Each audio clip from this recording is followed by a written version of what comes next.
choisi aujourd'hui comme thème la ressource expatriée. Pourquoi la ressource expatriée? Parce que déjà, on se rend compte que 80% de nos opérateurs économiques sont des non-nationaux et donc des expatriés.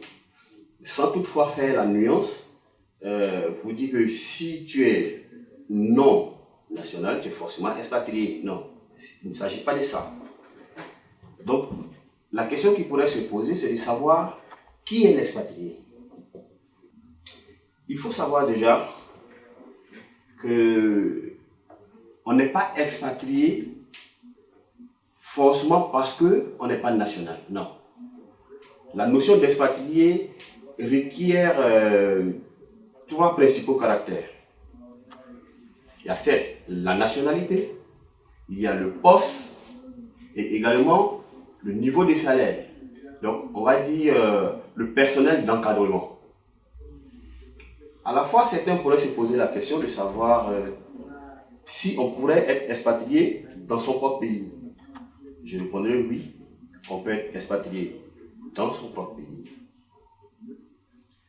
Le thème d'expatriation n'est pas lié nécessairement à la nationalité, bien que la nationalité fasse partie des critères de l'expatriation.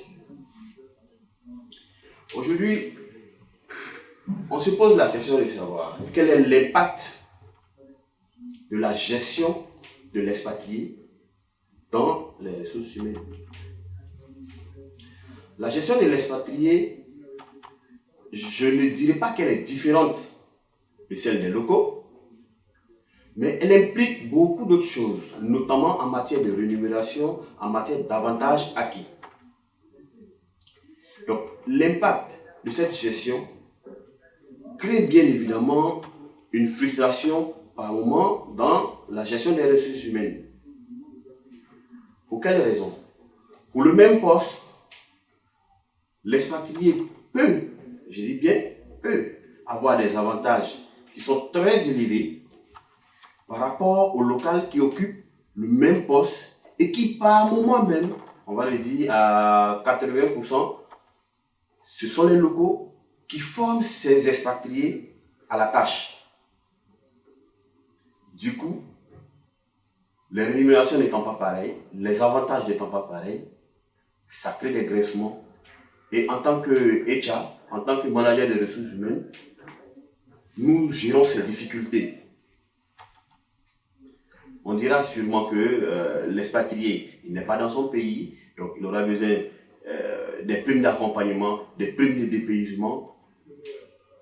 À la réalité, on aurait pu se passer même de cette ressource. Parce que très peu de tâches sont disponibles aujourd'hui sur le territoire que les nationaux ne savent pas faire. À l'exception vraiment de certains grands postes, de certaines expertises,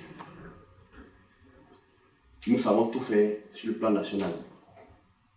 Je crois d'ailleurs que c'est l'une des raisons pour laquelle les autorités ivoiriennes en son temps avaient motivé en fait le développement. Ils avaient motivé le développement de...